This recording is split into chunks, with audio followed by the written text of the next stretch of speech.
แล้วเราชอบใครแล้วเราจีบเองค่ะสมมติเราเกิดภาวะอะไรบางอย่างใครที่ดูน่าไว้ใจแล้วเราบอกได้สำหรับเราสมมติว่าเราชอบใครคนหนึ่งโดยสัญชาตญาณเลยอ่ะจะบอกโจออม2 คนเหมือนแบบนั่งอยู่แล้วก็มึงกูว่ากูชอบเขาลัดถ้าไม่อยากตอบใครอ่ะจะลบเลยลบฟิวเธอไม่ใช่คนสำคัญแต่ถ้ายังเข้าไปอีกก็ออกไปพี่วีเคยวีนหนูครั้งหนึ่งทำไมจริงเหรอวีทำไมเธอจูบแฟนฉันในละครได้ยินมาว่าที่บ้านดุเรื่องที่เราจะมีแฟนหรือดุทุกเรื่องดุที่เรื่องที่มีแฟน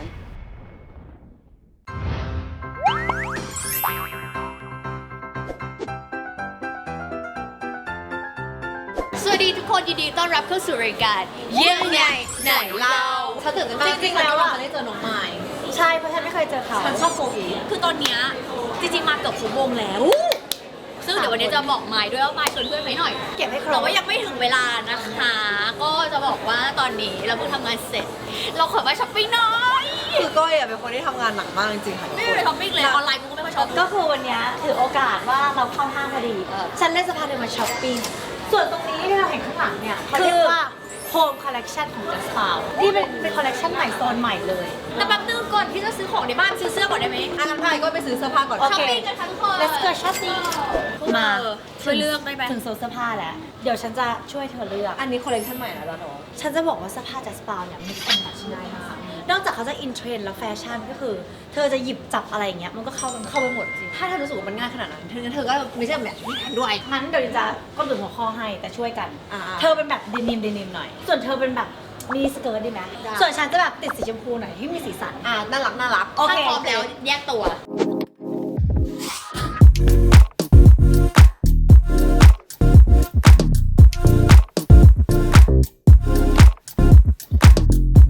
เป็นไงสุดเธอ3 ลุค 3 สไตล์เป็นไงแมทช์ง่ายไหมคะแมทช์ง่ายสุดคือจริงๆอ่ะฉันแบบไม่ได้เลือกขนาดนั้นแบบยูนิคอ่ะก็รู้สึกมันก็เข้าเลยอันนี้เป็นเดนิมแบบเซ็กซี่เดนิมเนเวอร์ไดไม่เราคือฉันรับโจทย์เลยปกติทุกคนก็ไม่ใช่คนใส่มินิสเกิร์ตขนาดนั้นแล้วก็รู้สึกว่าทรงเนี้ยก็แทบไม่เคยได้ใส่เลยเราใส่ดูก็น่ารักดีเป็นแบบดูแบบลูกขึ้นนิดหน่อยใช่มีความแบบติดหวานติดโซนอ่ะติดโซนของฉันรู้สึกว่าเป็นการ mix and match ความหวานให้ไม่หวานขนาดนั้นแมทช์ออกมาได้หลายแบบอันนี้ก็จะดูแบบดูเป็นลูกคุณเหมือนกันใช่แล้วที่สำคัญนะใส่สบายมาก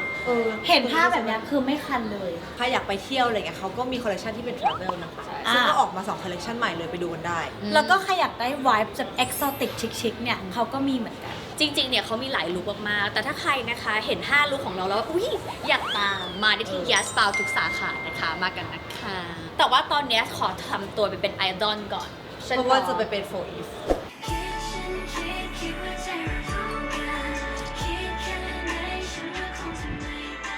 เปิ้งหยุดเถอะทุกคนหัวหยุดเถอะสวัสดีน้องไม้นะคะ สวัสดีค่ะฉันรักแกงเธอมากเลยอ่ะคือ4 Eveเป็นเวลาออกเพลงมาแล้วฉันรู้สึกว่าแบบพวกนางเลิศจังวะมันถึงใช่แล้วคาแรคเตอร์พวกเธอมันแบบแตกต่างกันอย่างชัดเจนด้วยมันไม่สเตอริโอไทป์สุดๆอ่ะใช่บ้านมันวาไรตี้มากฉันเราจะบอกว่าเพลงเมื่อกี้นะคะคิดพวกเราเต้นแล้วนะเดี๋ยวแปะเลยค่ะแปะ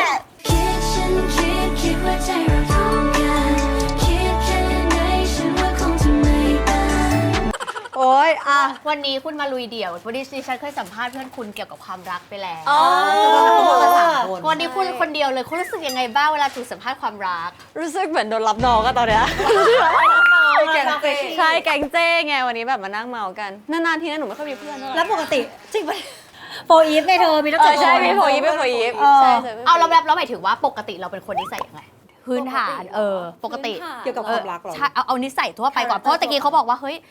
แสดงว่าหมายถึงว่าแก๊งเพื่อนถ้าคนเดียวจะเป็นเพื่อนเราเลยเป็นไวท์ไหนอะไรเงี้ยแล้วแต่ฟิลนะแต่ต้องเป็นมีความสินเสมอนิดนึงสินเสมอใช่มีความสินเสมอมีอะไรบ้างสินเสมอกันแบบที่จะต้องเป็นเพื่อนเราได้ไม่เป็นทรงแบบถ้าเราไม่พูดอะไรกันเราต้องรู้แล้วว่าจังหวะนี้คืออะไรคิดอะไรจังหวะนี้แบบมันก็จะแบบกูอยากกินเหมือนกันใช่ไหมอะไรอย่างเงี้ยมันจะเป็นเซนเดียวกันใช่เซนเดียวกันรู้ใจกันใช่ก็เลยค่อนข้างจะเพื่อนน้อยเราถ้ารวมโฟอีฟด้วยก็มี8 คนละตอนนี้8 คนรวมเพื่อนข้างนอกคบกับพี่จะเป็น9เพราะพี่ก็มีเพื่อนอยู่7 คน6 คนเหมือนกันบวกมาเข้าสู่ช่วงเมาเธอพร้อมหรือเปล่าเฮ้ยเธอแป๊บนึงฉันน่ะรู้สึกว่าฉันชอบค่ายเธอมากเพราะว่าปกติแล้วอ่ะ เขาเรียกว่าอะไรเวลาเป็นโกลกรุ๊ปแบบเขาจะแบบว่าห้ามพูดอะไรบางอย่าง ห้ามเปิดตัวห้ามเป็นตัวเองในบางพาร์ทอะไรเงี้ย ซึ่งเข้าใจนะหมายถึงว่าด้วยความเป็นไอดอลอะไรอย่างเงี้ย แต่ว่าค่ายเธอคือ ไม่มีเลยค่ะ ให้เป็นตัวเองได้เต็มที่ เอา เลย เลยอะทำอะไรท ดี เพราะฉะนั้น นะ เธอก็เลยพูดความรักได้ทุกอย่าง เขาบอกว่าเธอเป็นแม่ชีของกลุ่ม คือเป็นสติให้กลุ่มจริงไหม จริง ยังไง คือคนอื่นไม่มีสติหรอ พี่ดูโฟอีฟดิ เอ็นดู ใครที่เรารู้สึกว่าคนนี้ดูมีสติค่อนข้างน้อยเป็นพิเศษมีไหม ที่ต้องดูแลเยอะๆ ที่ต้องดูแลเป็นพิเศษ ที่ต้องดูแลเยอะ ตอม ตาออมเหรอ เราจะแบบเบลอๆหรอ ตอมต้องแบบคอยคว้านิดนึง คือเขาเป็นคนซนต้องพูดอย่างนี้ เป็นคนซนเฉยๆ บางทีต้องแบบ เฮ้ยเพื่อนอันนี้ไม่ได้แล้วนะ เพื่อนอันนี้ไม่ได้แล้วนะ อะไรอย่างเงี้ย เบาหน่อย เบาหน่อย แก่นเซียวนิดนึง พี่ อะไร หมาย เงี้ย คือโตสุดแล้ว โตสุดค่ะ แต่จริงๆอ่ะทุกคนคะจริงๆ เราเกิดปีเดียวกับโจลินนะคะ ใช่จ ก็ ริ คื งๆ อ เราเกิดปีเดียวกั มีมายกับโจลิ น น ใช่ แต่เราแค่เป็นพี่เดือนเฉย เป็นพี่เดือนเป็น ๆ พี่ ใช่ เดือน แล้วโจมันชอบเรียกเจ้ไง คนก็เลยแบบ นึกว่าเป็นพี่แต่จริงๆเราเท่ากัน ใช่ มันบอกว่ามันไม่อยากโตสุด มันอยากเด็ก ฉันว่ามันเป็น energy เขาที่ดูแบบมาชัวร์ ใช่ ว่าเธอดูแบบ นิดนึง ก็อย่างที่บอกเป็น ใช่ สติ เป็นสติคือยังไง ดูแลอะไรน้องๆบ้าง ด้วยความที่เราทำงานกันหนักใช่ไหมพี่ มันจะมีโหมดแบบกูเบาไหวแล้วอะอะไรอย่างเงี้ย มันเป็นการช่วยในการทำงานที่ดี ก็เลยต้องคอยดึงกลับมานิดหน่อย รวมพลัง รวมพลังรวมใจนิดนึง แล้วเธอเคยหลุดบ้างไหมแบบเหนื่อยไม่ไหวแล้ว ทุกคนต้องดึงสติฉันบ้างแบบ มี มีเหมือนกัน แต่ว่าทุกคนส่วนใหญ่จะรู้ว่าถ้าเราเงียบไปเลยอะก็คือปล่อยไปอย่างนั้นแต่กลับมาเองใช่ แสดงว่าเธอไม่มีโมเมนต์แบบโอ๊ยแบบหงุดหงิดแบบอย่างงี้ ไม่ค่อยวีนแต่มีบ้างอะเหนื่อย จบก็จะพงๆแต่ว่า ใช่ ไม่ได้ ก็เป็นบนๆเป็นคนตรงๆใช่ แล้วเวลาเรามีความรักเราบอกกันไหมในวงอะเราแชร์กันไหม สุดๆ กูบอกเลยว่าแกงนี้เขาแชร์กันทุกอย่างค่ะ แชร์สุดแล้วถ้าสมมติอะเราต้องสมมติเราเกิดภาวะอะไรบางอย่าง เราจะใครที่ดูน่าไว้ใจแล้วเราบอกได้สำหรับเรา สมมติว่าเราชอบใครคนหนึ่งเราจะบอกปรึกษา คนนี้น่ารักอะไรอย่างเงี้ย จริงๆ ถ้าแบบโดยสัญชาตญาณเลยอะจะบอกโจออม2 คน โจกับตอง ใช่เหมือนเป็นแบบมันเป็นแก๊งป้าแก่ในวงอะเป็นแบบ energy แบบเหมือนแบบนั่งอยู่แล้วก็มึงกูว่ากูชอบเขา โอ้ไม่ เฮ้ยกูเขินเพราะอะไร ช ไม่ อบ รู้ ความ อะ รู้สึกนี้อะแบบว่ามึงกูว่ากูชอบเขามึงคิดดูดิ ใช่ปะแล้วกูไม่รู้ด้วยนะว่าเขาคือใคร เรา แต่ ไม่ค่ กู อย เขิน เราไม่ค่อยพูดกันอย่างนี้เนาะ ของพวกพี่จะเป็นอย่างนี้ มันก็จะมี ตรงขา มันก็จะมีทรงนั้นในวงเหมือนกัน ก็คือพันโฟอีฟค่ะ ไอ้พันเลยอย่างงี้ ตบ กูเจอไอ้พันธุ์ขอเมาส์ไอ้พันธุ์นิดนึงคือตอนนั้นไม่เคยเจอพันธุ์เจอหลายคนแล้วแต่ไม่เคยเจอพันธุ์ใช่ปะแล้วไปอีเวนต์เดียวกันพันธุ์ช่างแต่งหน้ามาช้านางก็เลยเหมือนแบบว่าโทรตามว่าแบบว่าเอ้ยเจซิสอยู่ไหนแล้ว พันธุ์วิดีโอคอลกับช่างแต่งหน้า 20 นาที คือตั้งแต่ช่างแต่งหน้าอยู่ในรถติดไฟแดงกูรู้ทุกอย่าง เป็นคนติดเมาส์ สุด ติดเมาส์ ๆแต่น่ารัก จริงๆคือติดเมาส์หมด น่ารักมาก เขาจะติดแซบติดเมาส์ ติดมาหมด เอาเรื่องเราดีกว่า เราเป็นคนชอบคนยังไง อัปเดตปัจจุบัน ชอบคน เรียกว่าอะไรอะชอบคนพูดรู้เรื่อง ชอบคนคุยรู้เรื่อง โดยธรรมชาตินะ ไม่ได้มีสเปค ชอบคนคุยรู้เรื่อง คือรู้สึกว่าถ้าคุยไม่รู้เรื่องไม่ไปต่อไม่ได้แน่แต่ถ้าคุยรู้เรื่องมันน่าจะแบบ เอ้ย เราได้เรียนรู้อะไรต่อไปซึ่งกันและกันนะอะไรอย่างเงี้ย แต่เรื่องหน้าตาไม่ได้ติด เพราะแฟนทุกคนหน้าเหมือนกันเลย ที่ผ่านมา หน้าคล้ายๆกัน ไม่เหมือนกันเลย ไม่เหมือนกัน เล เราก็ ย บอกคุณชอบแบดบอยจริงไหม แล้วที่มีคนกระซิบมา แต่ก่อน ว่าเธอชอบแบดบอยมันอะไรยังไง ถ้าเธอบอกว่าเธอเป็นคนไม่ได้มีสเปค ชอบทรงชอบเป็นคนเป็นคนชอบคนหน้าชัด อย่างไหนที่เรียกว่าแบดบอย อ่ะแบบคนในวงการบันเทิงไทยหรือต่างประเทศก็ได้แบบหู ที่ลุกดูแบบอย่างเงี้ย ใครเอ็กโซ โอเคพี่เกต เธอให้เห็นเขาเต้นเพลงอีที่เขาใส่ชุดแดงปะมันที่สุด เลิฟช็อตกันไป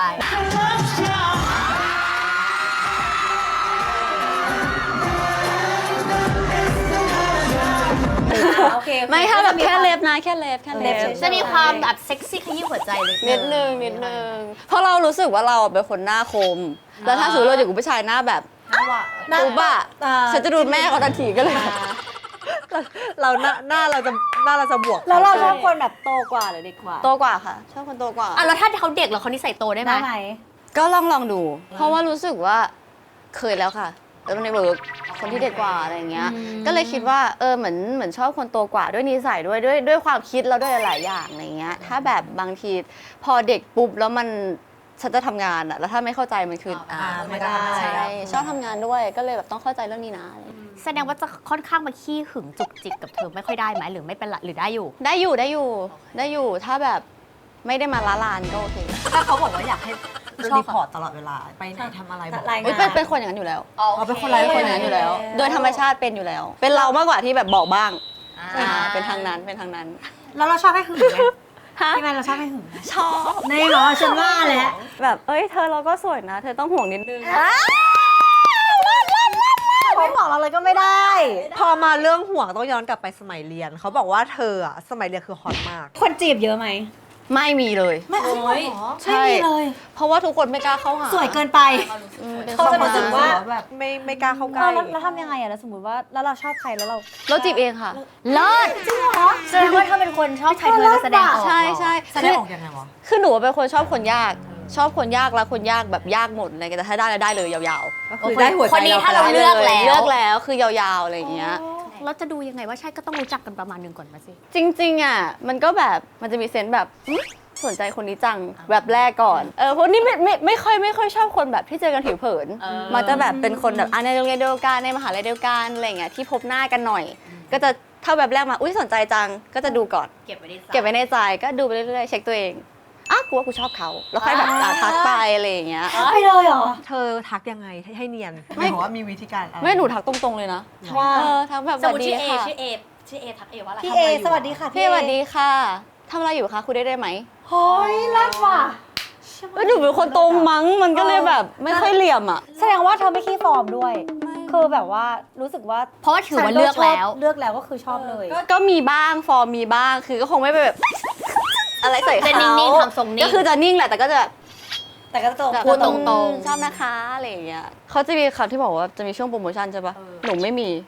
ทุกคน เพราะเรา ที่ใช้ เป็นอย่าง ใช้ นี้เราเป็นอย่างนี้เลยนะ เราเป็นอย่างนี้เลย ถ้าอยู่รับได้รับได้รับไม่ได้ก็โอเคแยกจบแค่นั้นไม่เป็นไร เธอเรามีคนมาจีบเธอแล้วเธอชอบบ้างปะ มี แต่น้อยใช่ไหม แต่น้อยค่ะน้อยมาก ส่วนใหญ่จะเป็นเราชอบ ใช่เคยเป็นเราชอบ เขาบอกว่ามันมีช่วงหนึ่งที่มีรุ่นพี่มาจีบแล้วเขามาช่วยเธอถือกระเป๋าแล้วเธอสะบัดออกอ่ะมันคืออะไร ซื้อของไม่อยาก มันคือยังไงไม่ สีเล่าสิ เอ่อคือโรงเรียนหนูอะเป็นโรงเรียนแบบว่าเป็นตึกสูงๆเนาะแล้วเวลาเราจะลงกลับบ้านอะไรเงี้ยมันจะเป็นฟิลแบบ เดินลงมา เดินลงบันได แล้วตอนนั้นเขาเป็นรุ่นพี่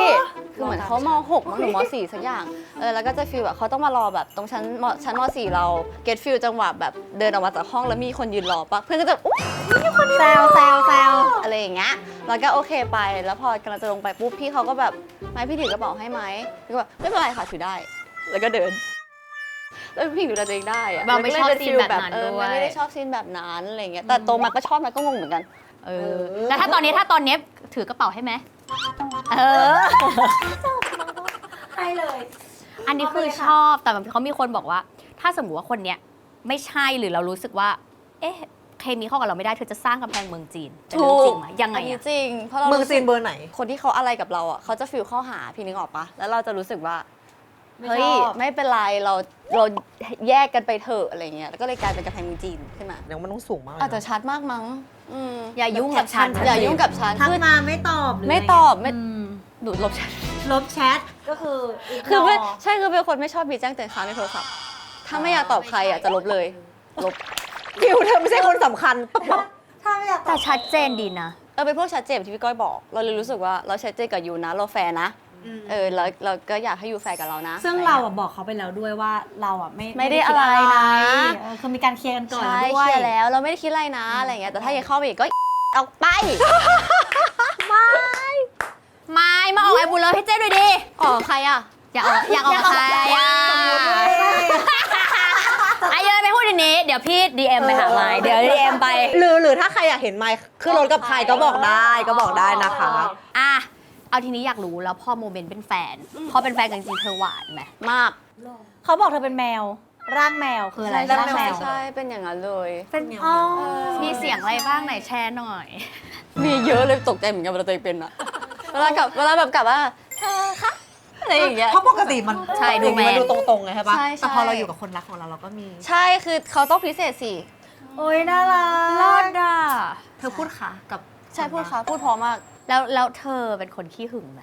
ขี้ห่วงมากกว่า ทำงานแบบด้วยความที่ทำงานเหนื่อยขนาดเนี้ยมันต้องแบบว่าอยากเจอบ่อยๆไหมถ้ามีแฟนอะ เป็นหนูเป็นคนติดแฟน ติดแฟน 7 วัน ถ้าเจอได้ก็ดี ถ้าเจอได้ 7 วันก็เจอได้ทุก ก็ วัน ดีค่ะถ้าเจอได้ก็ดี ได้ยินมาว่าที่บ้านดุอย่างไรดุหมายถึงว่าดุเรื่องที่เราจะมีแฟนหรือดุทุกเรื่อง ดูดที่เรื่องที่มีแฟน พ่อคือแบบบอกว่า เนี่ยไม่ถ้าจะมีแฟนนะให้มีตอนนู่นมหาลัยขอขึ้นมหาลัยโอ้ยเรียนจบก่อน ค่อยมีอะไรอย่างเงี้ย ถัดไปเรื่อย ถัดไปเรื่อยๆเรื่อยๆในขณะที่แม่เมื่อไหร่จะมีอ่ะคือเขาแบบฟีลเป็นห่วงแล้วว่าแบบจะมีใครเอาไหมอะไรอย่างเงี้ยแม่ไปทางนั้นแม่ลูกสวยขนาดนี้ แล้วเวลาเธอมีเธอบอกเขาปะถ้าสมมติ หรือว่าเธอก็ไม่บอกไป หรือ เลย ก็แอบ ถ้าสมัยเรียนแอบใช่แต่พอเรารู้สึกว่าเราโตพอแล้วก็บอกตรงๆใช่ ปะเขาก็จะเริ่มแบบปรับตัวได้แล้ว ใช่แม่ก็จะตื่นเต้นลูกมีแฟนลูกมีแฟน แล้วมีคนที่เขาบอกไม่โอเคไหม เรียกว่าอะไรส่วนใหญ่หนูจะสแกนก่อนมากกว่า ถ้ามันแบบชัวร์แล้วค่อยแนะนำใช่แล้วก็คงไม่เอาแบบไก่กาไปหาพ่อแม่เนาะ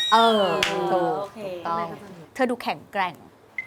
เป็นสาวสตรอง เธอดูแข็งแกร่ง เธอเคยแบบเฮิร์ตร้องไห้ร้องห่มถล่มทลายปะ เขาบอกว่าเธอเวลาเสียใจคือหนักปะ เป็นหนักมาก คือเป็นพวกชอบคนยากเนาะชอบคนยากรักคนยากแต่ถ้ารักก็รักมาก เวลาเฮิร์ตมันก็เลยแบบเหมือนพังอ่ะคือเป็นพวกข้างรักอ่ะแล้วมันเลยแบบเหมือนพอเราเต็มที่เราก็เลยแบบเสียใจเยอะ แชร์โมเมนต์ที่เฮิร์ตที่สุดได้ไหมเอาที่เล่าไหว มันเคยแบบมีโมเมนต์ที่แบบใช่แบบนอนอยู่กำลังจะนอนอะไรเงี้ยค่ะแล้วแบบเราก็ร้องไห้เนาะแล้วสิ่งที่เราทำได้คือแบบตบตัวเองเงี้ยแบบไม่เป็นไรอะไรเงี้ย ปลอบตัวเอง ใช่ เราก็ แล้ ต้ ว อง เรา ดูแลตัวเอง แล้วเราใช้เวลานานไหมกว่าจะ recover กลับมา หนูจะเอาเวลาไปทำงานค่ะ เราชอบทำงานแล้วเราก็แฮปปี้กับการทำงานรู้สึกว่าการที่เราทำงานได้ดีมันให้คุณค่าตัวเองดีใช่ แต่พออยากรู้ว่าพอเราเสียใจหนักมากๆกับความรักอะเรามองความรักเปลี่ยนไปไหมหรือว่าก็จริงๆมันก็คือความรักก็คือยังเป็นสิ่งที่ดี บางคนจะแบบกลัวความรักไปเลยแบบ หรือ อุ๊ย แบบ ไม่อยากมีแล้ว หรือพอผ่านมาแล้วเกิด red flag ว่าแบบเนี้ยจะไม่ใช่ก็ไม่เอา ใช่ฟิลนั้น ดี ฟิลนั้นเป็น ยังไง ฟิลนั้น บ้างยังไงบ้าง เป็นฟิลแบบเห็นทรงแล้วก็จะแบบแบบนี้ อันนี้ไม่ใช่อันนี้ไม่ได้ ซึ่งเลดแฟกของไมค์คือ ต้องไม่ใช่คนเฟรนลี่อะสำหรับหนูนะ อ๋อเหรอเฟรนลี่เกินไป ใช่มันทำให้เราไม่สบายใจหมายถึงเฟรนลี่ในเชิงที่แบบไปเรื่อยอะ ไปเรื่อยเฮฮาสนิทกับทุกคน สนิทกับทุกคน ทันถึงเนื้อถึงตัว อะไรอย่างเงี้ย เลย จริงๆ คือไม่ได้เลย จริงๆมันมีเส้นอยู่ ใช่มันมีเส้นอ ฉัน ยู่ ว่าอาจจะไม่ใช่เฟรนลี่คือมันมีคนเฟรนลี่ที่รู้เส้นอะไรเงี้ยเพราะว่า ใช่ ถ้าสมมติว่ามันเกินเส้นมันก็ เกิ จะ นเส้นก็คือไม่ได้แล้ว มีอีกไหม ะรเงี้ย มีอีกไหม คนพูดโกหกค่ะ คนที่ขอโทษไม่เป็นอ่ะ คนที่ไม่เรียน ไม่ยอมรับไม่ ใช่ใช่ใช่นิดนึง ก็จะรู้สึกว่า เราคุยกันสิถ้าแบบยูผิดก็คือยูผิดนะ แต่ถ้าไอผิดก็คือไอผิดแค่นั้นเองอะไรอย่างเงี้ย แต่ว่าแบบต้องเรียนรู้จากบทเรียนที่ผ่านมา สมมติเขาทำอะไรรุนแรงสักอย่างสมมติโกหกอย่างเงี้ย แล้วเขามาขอโทษขอปรับตัวหรือเราเป็นคนแบบว่า no ต้องดูว่ารักแค่ไหน อยู่ที่เบอร์ อยู่ที่เบอร์นิด เป็นคำตอบของคนข้างรักก็รู้ว่ารักแค่ไหน แต่สุดท้ายต้องคุยอยู่ดี ต้องมานั่งคุยอยู่ดี เพราะหนูเป็นพวกแบบถ้าสมมติมีปัญหาปุ๊บจะจับมานั่งถามว่าโอเคเธอมันเกิดอะไรขึ้น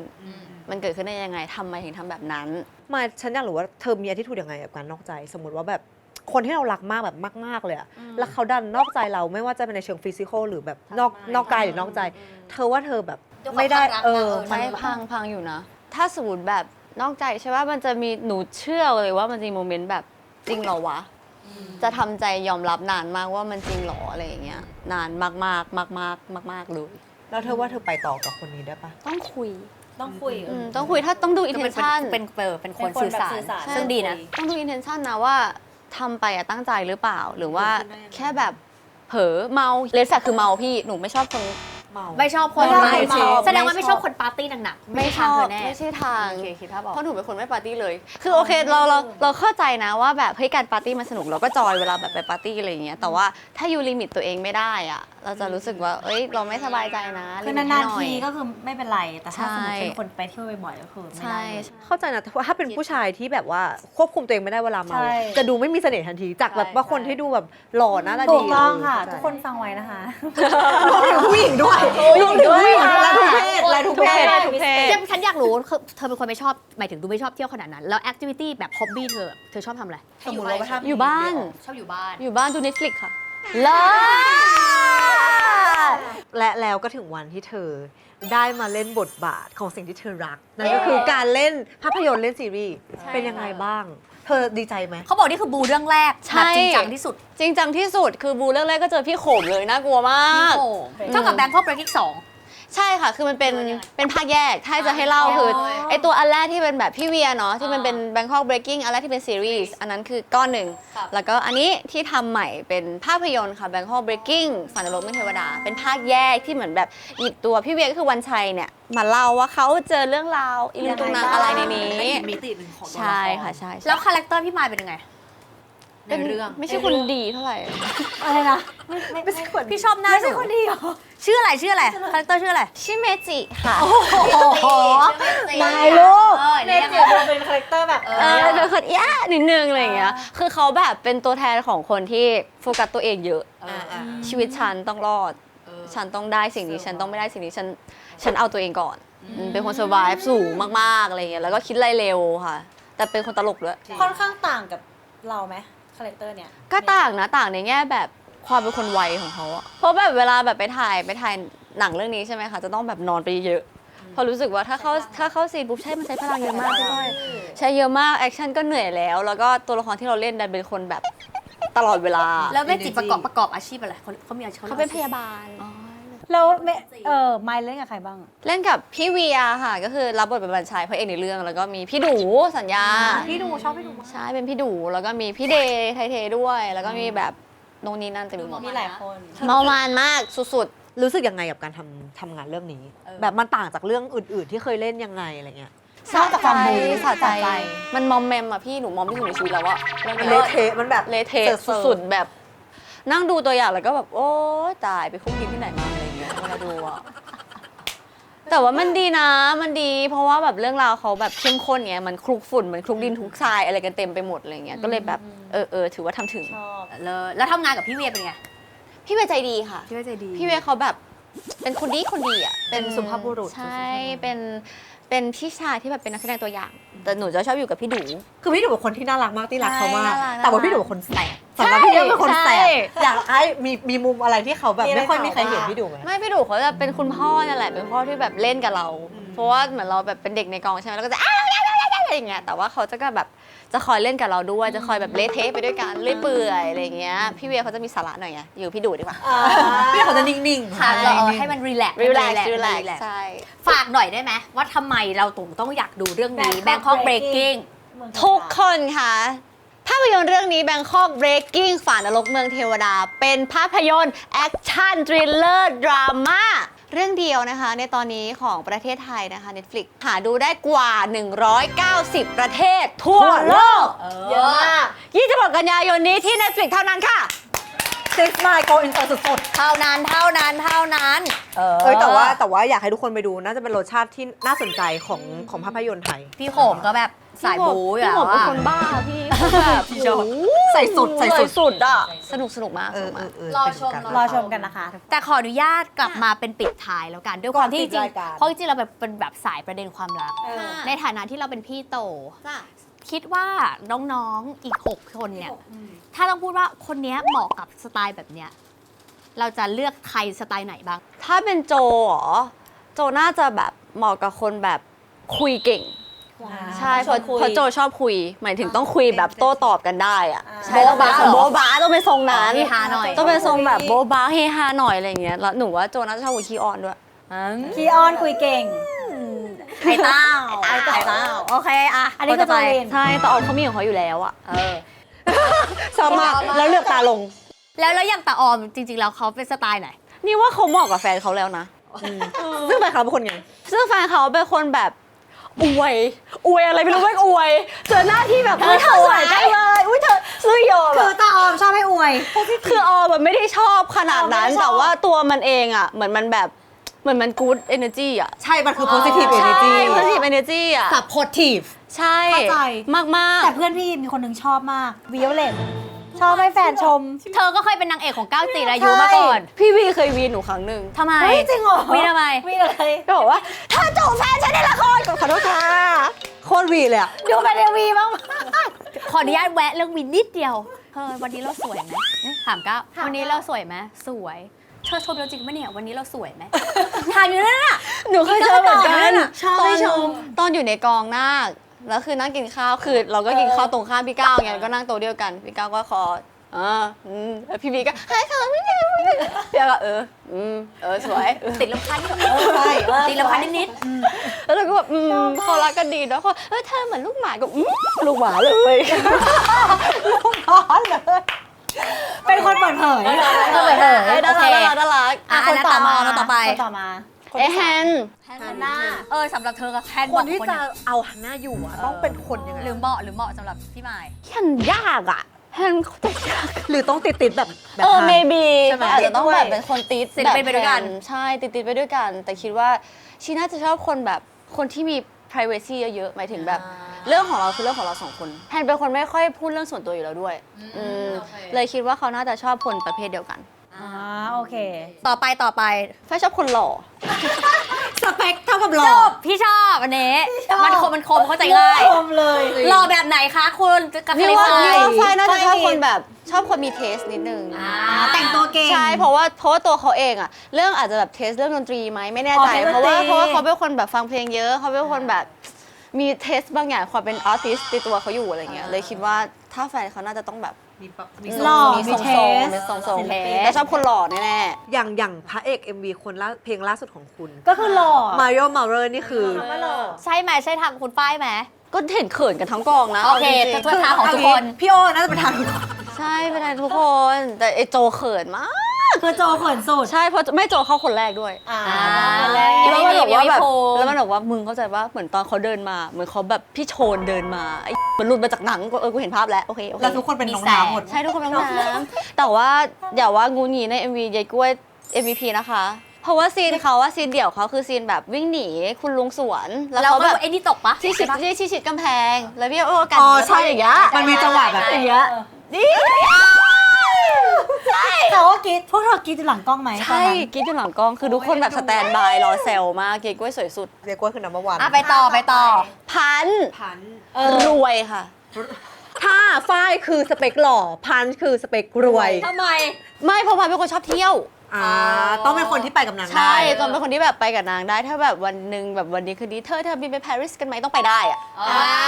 โอเค ใช่คิดในความคิดหนูนะรู้สึกว่าต้องมีตังค์หน่อย เพราะว่าพันแบบพันแต่งตัวเก่งด้วย แล้วก็ชอบเที่ยวอะไรเงี้ยชีน่าจะแบบเอนจอยกับการ spend money คือมันต้องสินเสมอกันคือถ้าเราใช้แล้วแฟนเราใช้ด้วยไม่ได้มันก็จะรู้สึก ไม่ ไม่ ได้ ไป ไม่ ด้วย ได้ ไม่ ด้วย ได้ กันต้องรวยพันต้องรวย โอเคต่อ สุดท้ายแล้วป่ะ พี่อายแล้วป่ะ อาย ใช่ โหแม่คะ อันนี้ไม่ได้คือแค่เหมาะสำหรับน้องนะ เอาที่เหมาะสำหรับน้องเหรอ หนูว่าน่าจะชอบคนแบบคนที่เข้าใจนาง เพราะนางทำงานเยอะ น่าจะชอบคนแบบโตกว่าหน่อย ใช่คิดว่านั้นน่าจะต้องเป็นทรงนั้นมีเหตุผลโตกว่า แต่ว่าก็ต้องข้างรักชีด้วย ชัวร์แน่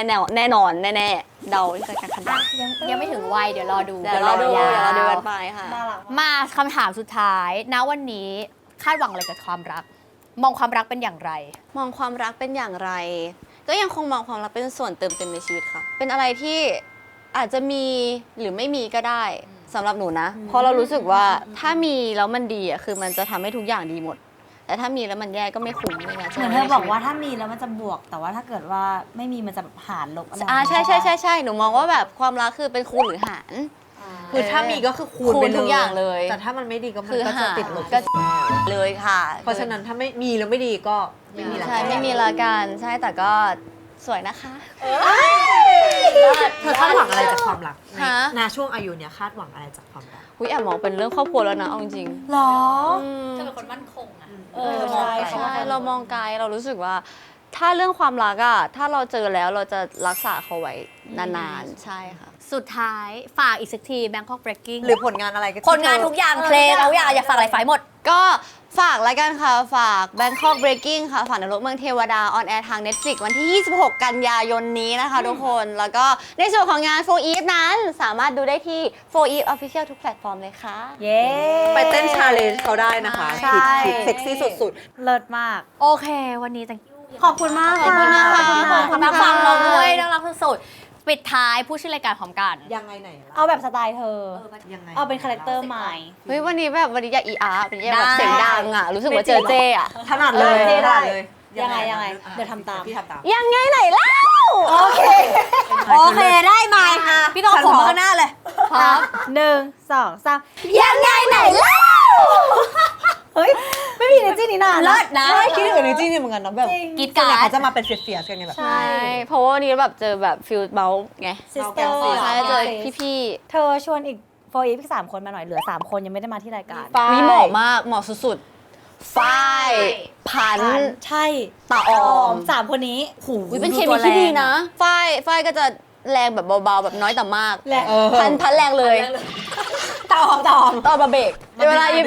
พันแบบว้า เอาแบบมึงพอแล้วอะไรเงี้ยจะเป็น เฮ้ อย ย่างนั้น มาพร้อมกัน3 คนเลยจะสนุก ใช่ ป จะสนุก เฮ้ย มาก ได้ 3 คนเดี๋ยวเราเจอกัน โอเค thank you นะยายน้อง Thank you ขอบคุณมากค่ะ น่ารักมาก ทุคน น่ารักมากอะค่ะ ฝากผลงานน้องทุกอันเลยนะคะ กดไลค์ กดแชร์ กด subscribe ด้วยนะจ๊ะ แล้วก็สุดท้ายฝาก Bangkok Breaking Netflix ด้วยนะคะ ใช่ ไปดูกัน ค่ะ 190 ประเทศทั่วโลก บาย